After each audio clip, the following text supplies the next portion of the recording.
ಈ E C ಅನ್ನೋದು ಒಂದು ಪ್ರಾಪರ್ಟಿ ಮಾರೋದಾಗಲಿ ಕೊಳ್ಳೋವಾಗಲಿ ತುಂಬ ಇಂಪಾರ್ಟೆಂಟ್ ಡಾಕ್ಯುಮೆಂಟ್.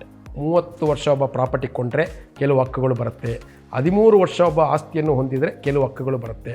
ಈ ಥರ ನಾನಾ ರೀತಿಯ ಪ್ರಾಪರ್ಟಿ ಫ್ಲೋ ಇರುತ್ತಲ್ಲ, ಅದಕ್ಕೆ ಕಾನೂನಲ್ಲಿ ಸುಮಾರು ಸೆಕ್ಷನ್ಗಳಿದೆ.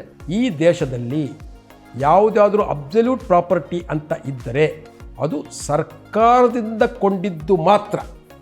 ಬೇರೆ ಬೇರೆ ಪ್ರಾಪರ್ಟಿಗೆ ಬೇರೆ ಬೇರೆ ಒರಿಜಿನೇಟೆಡ್, ಅದರಿಂದ ಇ ಸಿ ಇಷ್ಟೇ ವರ್ಷಕ್ಕೆ ಬೇಕು ಅನ್ನುವುದು ನಿಗದಿ ಇಲ್ಲ. ನಮಸ್ಕಾರ, ನನ್ನ ಹೆಸರು ಬಾಲು. ನನಗೆ ಒಂದು ಸುಮಾರು 20-25 ವರ್ಷಗಳ ಕಾಲ ಈ ಪ್ರಾಪರ್ಟಿ ಡಾಕ್ಯುಮೆಂಟ್ ಅಥವಾ ಅಸೆಟ್ಸ್ ಅಂತೀವಿ, ಅಥವಾ ಜಮೀನು ಅಥವಾ ಆಸ್ತಿಯ ದಾಖಲೆಗಳನ್ನು ಪರಿಶೀಲನೆ ಮಾಡುವ ಒಂದು ಸಣ್ಣ ಮಟ್ಟದ ಅನುಭವ ಇದೆ.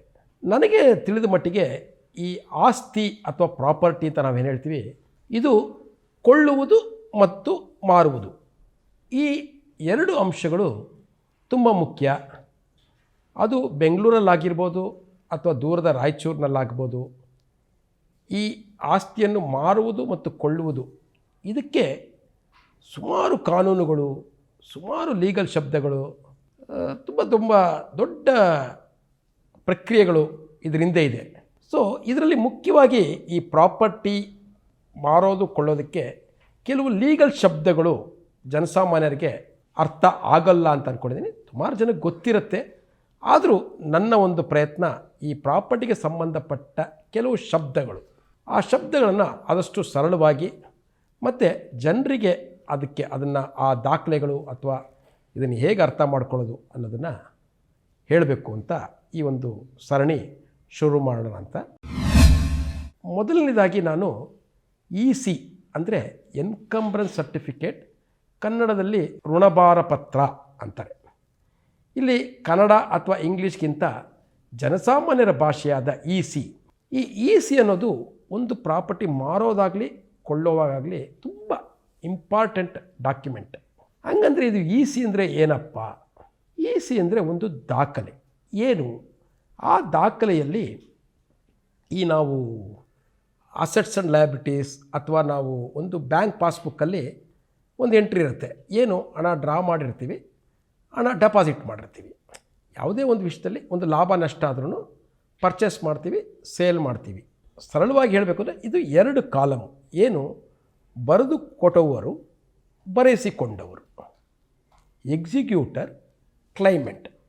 ಅಂದರೆ ಒಂದು ಆಸ್ತಿಯನ್ನು ಯಾರೋ ಬರೆದು ಕೊಡ್ತಾರೆ, ಯಾರೋ ಬರೆಸ್ಕೋತಾರೆ.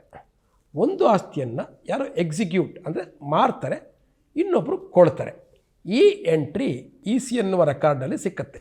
ಅಂದರೆ ನೀವೊಂದು ಇ ಸಿ ಕೊಡಪ್ಪ ಅಂದರೆ ಆ ಇ ಸಿಯಲ್ಲಿ ಮಾರಾಟ ಮಾಡಿದವನ ಹೆಸರು, ಕೊಳ್ಳುವವನಲ್ಲ, ಕೊಳ್ಳುವವನ ಹೆಸರು ರಿಜಿಸ್ಟರ್ ಆದಮೇಲೆ ಬರುತ್ತೆ. ಅಥವಾ ಹಿಂದೆ ಈಗ ಮಾರಾಟ ಮಾಡ್ತಾ ಇದ್ದಾನಲ್ಲ, ಈ ಮಾರಾಟ ಮಾಡಿದ ಹೆಸರು ಇ ಸಿಯಲ್ಲಿ ಕೊಳ್ಳುವವನ ಹೆಸರಲ್ಲಿ ಇರುತ್ತೆ. ಇದ್ರ ಹಿಂದೆ ಯಾರು ಅವನಿಗೆ ಮಾರಾಟ ಮಾಡ್ತಾನೆ ಅವನ ಹೆಸರು ಸೆಲ್ಲರಲ್ಲಿ ಬರುತ್ತೆ. ಅಂದರೆ ಬರೆದು ಕೊಡುವವನು, ಬರೆಸಿಕೊಂಡವನು ಅಂತಲೇ ಇಲ್ಲಿ 2 ಕಾಲಮಲ್ಲಿ ಇರುತ್ತೆ. 2 ಹೆಸರಿದ್ದರೆ ನಾವು ತಗೋಬೋದಾ ಅಂತ ಒಂದು ಡೈರೆಕ್ಟಾಗಿ ಜನಗಳಿಗೆ ಏನು ಕ್ವಶನ್ನು, ಈ ಪ್ರಾಪರ್ಟಿನ ತಗೋಬೋದಾ ತಗೋಬಾರ್ದಾ, ತಗೋಬಾರ್ದಾ ಅನ್ನೋದು ಇಟ್ಸ್ $1 million ಕ್ವಶನ್. ಅದಕ್ಕೆ ನಾವು ನೂರಾರು ದಾಖಲೆಗಳು ನೋಡಬೇಕಾಗತ್ತೆ, ಬೇರೆ ಬೇರೆ ರೀತಿಯ ದಾಖಲೆಗಳು ಪರಿಶೀಲನೆ ಮಾಡಬೇಕಾಗತ್ತೆ. ಅದರಲ್ಲಿ ಇ ಸಿಯು ಒಂದು, ಇ ಸಿ ಮುಖ್ಯವಾದದ್ದು ಸಹ. ಈಗ ಇ ಸಿ ಜನಗಳು ಏನು ಮಾಡ್ತಾರೆ, ಎಷ್ಟು ವರ್ಷಕ್ಕೆ ಅಂತಾರೆ.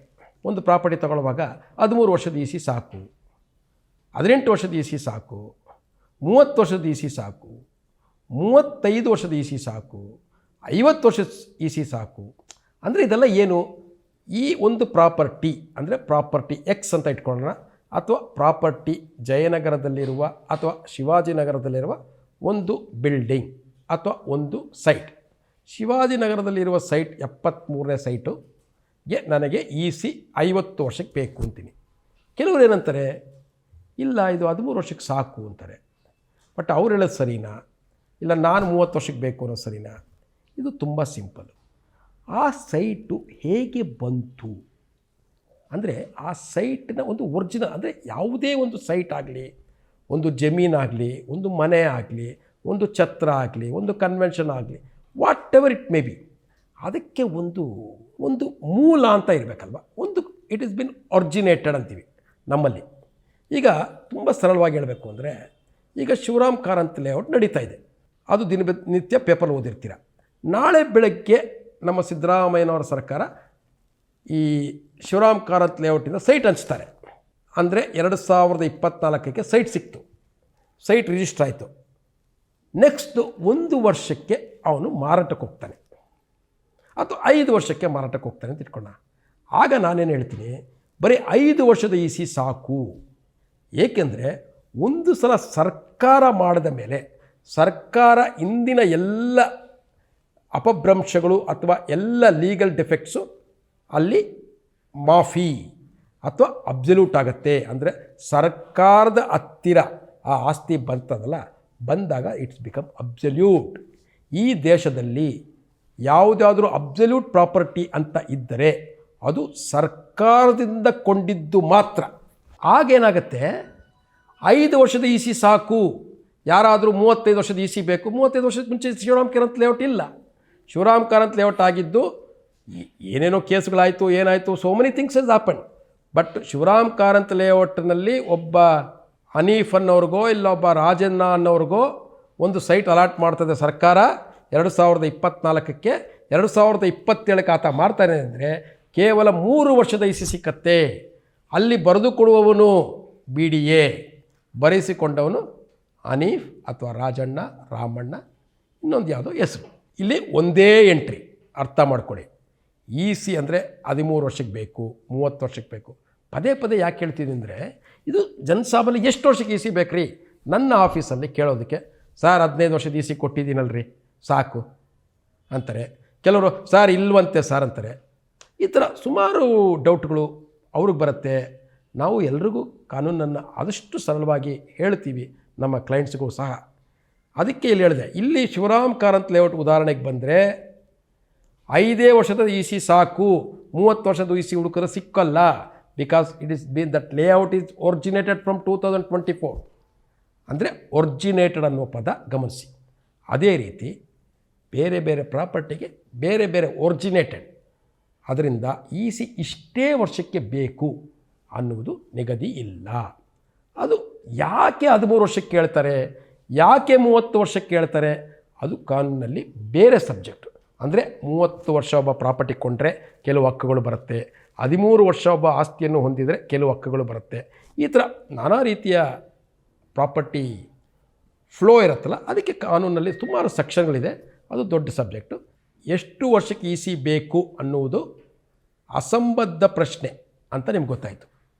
EC ಎಷ್ಟು ವರ್ಷಕ್ಕೆ ಬೇಕು, ಯಾವತ್ತಿನಿಂದ ಪ್ರಾಪರ್ಟಿ ಹುಟ್ಟಿತೋ, ಅಂದರೆ ಒಂದು ಮಗು ಹುಟ್ಟಿತು ಅಂತಲೂ ಹೇಳ್ಬೋದು, ಅಥವಾ ಒಂದು ಆಸ್ತಿ ಬಂತು. ಮತ್ತು ಹೆಂಗೆ ಬಂತು, ಶಿವರಾಮ್ ಕಾರಂತ್ ಲೇಔಟ್ ಏನೋ ಹೇಳ್ಬಿಟ್ರಿ ಸರ್, ಮುಂಚೆದಲ್ಲ ಹೆಂಗೆ ಅಂದರೆ CITB, city improvement trust board, BDAಗಿಂತ ಮುಂಚೆ ಸಿಟಿ ಇಂಪ್ರೂವ್ಮೆಂಟ್ ಟ್ರಸ್ಟ್ ಬೋರ್ಡ್, ಈ CITB ಅವರು ಸೈಟ್ಗಳನ್ನ ಹಂಚಿದ್ರು. ಅದು ಯಾವಾಗ ಹಂಚಿದ್ರು? 1900ರಲ್ಲೇ ಹಂಚಿದ್ರು. ಮಲ್ಲೇಶ್ವರಂ, ಬಸವನಗುಡಿ ಮತ್ತು ಜಯನಗರ ಬಡಾವಣೆಗಳು ಹಳೇ ಬಡಾವಣೆಗಳು. ಸೊ ನನಗೆ EC ಆವತ್ತಿಂದ ಬೇಕು ಅಂತೀನಿ.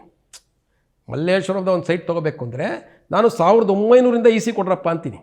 ಯಾಕಂದರೆ CITB ಆವತ್ತು ಬಂತು. CITBಗಿಂತ ಮುಂಚೆ ಜೋಡಿ ಜಮೀನ್ದಾರರು ಅಂತ ಒಂದು ಇತ್ತು. ಇನಾಮ್ತಿ ಅಂತ ಇರುತ್ತೆ, ಸರ್ಕಾರದ ದರಖಾಸ್ತು ಅಂತ ಇರುತ್ತೆ. ದೇವರಾಜರ ಕಾಲ ಇರ್ಬೋದು, ನಮ್ಮ ಕೃಷ್ಣರಾಜ ಒಡೆಯರ ಕಾಲ ಇರ್ಬೋದು, ಅವರು ಜನಗಳಿಗೆ ಸರ್ಕಾರ ಬ್ರಿಟಿಷರ ಕಾಲದಲ್ಲೂ ಇರ್ಬೋದು, ಅವರು ಸರ್ಕಾರಗಳು ಜಮೀನನ್ನ ಹಂಚ್ತದೆ. ಅದು ಜಮೀನು ಹಂಚಿದ ಕಾಲದಿಂದ ಇವತ್ತು ಮಾರ್ತಾ ಇದ್ದಾನೆ ಅವನು ಅವತ್ತೇ ಇಟ್ಕೊಂಬಿಟ್ಟ. ಅವನು 3 ಜನರೇಷನ್ ಆಸ್ತಿ ಅನುಭವಿಸಿದ್ದಾನೆ. ಸೊ ಈ ವಾಂಟೆಡ್ EC. ಒಂದು ಸರಳವಾಗಿ ಅದನ್ನು ಒಂದು ಕನ್ಕ್ಲೂಡ್ ಮಾಡಬೇಕು ಅಂದರೆ, ಯಾಕಂದರೆ ನಾವು ದೇವರಾಜರ ಕಾಲ ಇರ್ಬೋದು, ಅದಕ್ಕೆ ಇಂದಿನ ನಾಲ್ವಡಿ ಕೃಷ್ಣರಾಜ ಒಡೆಯರ ಕಾಲ ಇರ್ಬೋದು, ಜೋಡಿ ಜಮೀನ್ದಾರ ಕಾಲ, ಅಲ್ಲಿಂದ ಈ ಸಬ್ ರಿಜಿಸ್ಟ್ರ್ ಅನ್ನುವ ಕಲ್ಪನೆ ಇಲ್ಲದೆ ಇರ್ಬೋದು, ಈ ಆ್ಯಕ್ಟ್ ಬಂದಿಲ್ಲದೆ ಇರ್ಬೋದು. ಆ್ಯಕ್ಟ್ ಇತ್ತು, 18ನೇ ಶತಮಾನದಿಂದ ಆ್ಯಕ್ಟ್ ಇದೆ. ಬಟ್ ಬೇರೆ ಬೇರೆ ಕಾನೂನುಗಳು ಬೇರೆ ಬೇರೆ ರೀತಿಯಿಂದ ಒಂದು ಕಾಮನ್ನಾಗಿ ನಾನು ಹೇಳಬೇಕು ಅಂದರೆ ಸುಮಾರು 50ರಿಂದ 60 ವರ್ಷದ EC ನನ್ನ ಆಫೀಸಲ್ಲಿ ನಾನು ಡಿಮ್ಯಾಂಡ್ ಮಾಡ್ತೀನಿ. ಯಾರಾದರೂ ಒಂದು ದೊಡ್ಡ ಹಳೆಯ ದಾಖಲೆ, ಒಂದು ಜಮೀನು ತೊಗೋತಾ ಇದ್ದೀರಾ ರಾಯಚೂರಲ್ಲಿ, ಒಂದು 10 ಎಕರೆ ಜಮೀನು, ಅದು ವಂಶ ಪಾರಂಪರೆಯಾಗಿ ಒಬ್ಬ ಸಕ್ಸೆಷನ್ ಅಂತೀವಿ ಬಂದಿರುತ್ತೆ, ಮೊಮ್ಮಕ್ಕಳು ಮರಿ ಮೊಮ್ಮಕ್ಕಳು ಮಾರ್ತಾಯಿದ್ದಾರೆ. ಸ್ವಾಮಿ ಇ ಸಿ ತೊಗೊಂಡಿಲ್ಲ, ಎಷ್ಟು ವರ್ಷಕ್ಕೆ ಇ ಸಿ ಬೇಕು? ಬೇಕು ಸ್ವಾಮಿ, ಒಂದು 50 ವರ್ಷದ ಇ ಸಿ ಬೇಕು. ಆ್ಯಕ್ಚುಲಾಗಿ ಅವನು ಸರ್ಕಾರ ಗ್ರಾಂಟ್ ಆಗಿರುತ್ತೆ 1900ರಲ್ಲಿ. So I cannot ask 100 years E C, ಯಾಕಂದರೆ ಅದ್ರಲ್ಲಿ ದಾಖಲೆ ಇರುತ್ತೋ ಇಲ್ಲ, ಒಂದು 50 ವರ್ಷದ ಇ ಸಿ ಕೊಡ್ತೀನಿ. ಇಲ್ಲಿ ತುಂಬ ಬಹು ಮುಖ್ಯವಾದದ್ದು ಇದೆ. ಸರ್ಕಾರ ಗ್ರಾಂಟ್ ಮಾಡ್ತು, ಜೋಡಿ ಜಮೀನ್ದಾರರು ಕೊಟ್ಟರು, ಈತ 100 ರೂಪಾಯಿ ಕಟ್ಟಿ ಕಿಮ್ಮತ್ತಿನ ಹಣ ಅಂತೀವಿ ಅದನ್ನು, ಕಿಮ್ಮತ್ತಿನ ಕಾಸು ಕೊಟ್ಟು ತಗೊಂಡ್ರು ಜಮೀನು. ಅಲ್ಲಿಂದ 50-60 ವರ್ಷ ಆಯಿತು, ಇವತ್ತು ಮಾರ್ತಾ ಇದ್ದಾರೆ. ಇದು ಇ ಸಿಯಲ್ಲಿ ಯಾವುದೇ ಎಂಟ್ರಿ ಇರೋದಿಲ್ಲ, ಅರ್ಥ ಮಾಡ್ಕೊಳ್ಳಿ. ಇ ಸಿಯಲ್ಲಿ ಎಂಟ್ರಿ ಇಲ್ಲ, ಅಂದರೆ ನಿಲ್ ಎಂಟ್ರಿ ಬರುತ್ತೆ. ಯಾಕೆ ಅಂದರೆ ಇದು ಸರ್ಕಾರದ ನೇರವಾಗಿ ಆಗಿನ ಕಾಲಕ್ಕೆ ಇನ್ನೊಂದು ಕಾನೂನಿದೆ, more than 100 rupees required to be registered, less than 100 rupees no need to register any document under the stamp act ಅಂತ ಒಂದು ಕಾನೂನಿದೆ. ಆದ್ದರಿಂದ ನಾನೇನು ಹೇಳ್ತಾ ಇದ್ದೀನಿ ಅಂದರೆ ಅಲ್ಲಿ ನಿಮಗೆ ನಿಲ್ ಇ ಸಿ ಬರುತ್ತೆ, ಅಂದರೆ ಯಾವುದೇ ವ್ಯವಹಾರ ಆಗಿಲ್ಲ. ಗುಡ್. ಸರ್ಕಾರದಿಂದ ತಗೊಂಡ್ರು ಅಥವಾ ಜೋಡಿ ಜಮೀನ್ದಾರ ತಗೊಂಡ್ರು, ಅವರ ತಂದೆಗೆ ಬಂತು ಅಥವಾ ತಾತನಿಗೆ ಬಂತು ಅಥವಾ ಮುತ್ತಾತನಿಗೆ ಬಂತು, ಆತ 3 ಜನಕ್ಕೆ ಹಂಚ್ದ, 3 ಜನ ಸೇರಿಕೊಂಡು ಇನ್ನೊಬ್ರು ಕೊಟ್ಟರು, 3 ಜನ ಹಂಚ್ದ ಅಂದಾಗ ಅದು ರಿಜಿಸ್ಟ್ರೇಷನ್ ಪಾರ್ಟಿಷನ್ ಡೀಡ್ ಆಗಿದ್ದರೆ ತಿರ್ಗಿ ಇ ಸಿ ಬರುತ್ತೆ. ಯಾವುದು ಅಲ್ಲಿ ಹಂಚ್ಕೊಳ್ಳೋದು ಕೂಡ ವರ್ಬಲ್ ಹಂಚ್ಕೊಂಡ್ರೆ ಅದನ್ನು ಎಲ್ಲ ಫ್ಯಾಮಿಲಿ ಮೆಂಬರ್ಸ್ಗಳು ಸೇರಿ ಇವತ್ತು ಮಾರ್ತಾಯಿದ್ದಾರೆ, ಒಂದು 30 ಜನ ಅಂತ ಒಂದು ಎಕ್ಸಾಂಪಲ್ ಇಟ್ಕೊಂಡ್ರೆ, ನಾನು ಇ ಸಿ ಬೇಕು ಅಂದಾಗ ಇ ಸಿ ಇಲ್ಲಿಗೆ ನಿಲ್ಲಾಗತ್ತೆ. ಇ ಸಿ ಅನ್ನುವ ಒಂದು ಬಹುಮುಖ್ಯವಾದ ದಾಖಲೆ ಇರೋದ್ರಿಂದ ಇನ್ನೂ ಏನೇನು ಬೇಕಾಗ್ಬಿಟ್ಟು ಇ ಸಿ ಅಂದರೆ ಏನು ಎತ್ತ ಇನ್ನೂ ಸ್ವಲ್ಪ ವಿವರ ಹೇಳಬೇಕಂದ್ರೆ ಒಂದು 2ರಿಂದ 3 ಭಾಗಗಳಲ್ಲಿ ಇದನ್ನು ಮುಗಿಸ್ತೀನಿ. ನಮಸ್ಕಾರ. ಮುಂದಿನ ಭಾಗದಲ್ಲಿ ಮತ್ತೆ ಇ ಸಿ ಬಗ್ಗೆನೇ ಮಾತಾಡೋಣ. ಮತ್ತಷ್ಟು ವಿಶೇಷ ವಿಡಿಯೋಗಳನ್ನು ನೋಡಲು ಮತ್ತು ಹೊಸ ವಿಡಿಯೋಗಳ ಬಗ್ಗೆ ತಿಳಿಯಲು ಈ ದಿನ .com ಯೂಟ್ಯೂಬ್ ಚಾನೆಲ್ ಸಬ್ಸ್ಕ್ರೈಬ್ ಮಾಡಿ ಮತ್ತು ಬೆಲ್ ಐಕಾನ್ ಕ್ಲಿಕ್ ಮಾಡಿ.